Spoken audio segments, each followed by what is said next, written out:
Kwanza ni kwa niaba ya serikali toe pole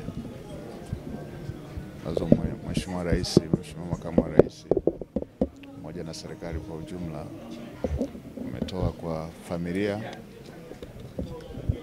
ndugu, jamaa na wananchi wa Peramiho kwa msiba huu mzito. Mheshimiwa Jenista tumefanya naye kazi kama mbunge na kama mawaziri. Ni mtu aliyekuwa na jitihada kubwa sana za kuhakikisha kazi ambayo amepewa inakuwa na matokeo.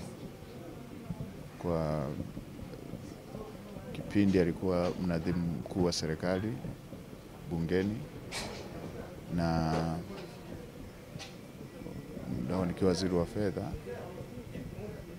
Mambo mengi yanayohusu sekta ya fedha yalikuwa yanahitaji uratibu wa mnadhimu mkuu wa serikali bungeni, Chief Whip, na yeye alifanya kazi hiyo kwa umahiri mkubwa sana. Ni mtu aliyekuwa anataka mara zote kuona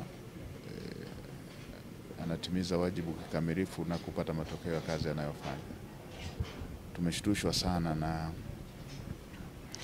tukio hili la msiba, kwa sababu ni majuzi tu hivi tulikuwa wote bungeni na hakuwa analalamika jambo lolote linalohusiana na masuala ya kiafya.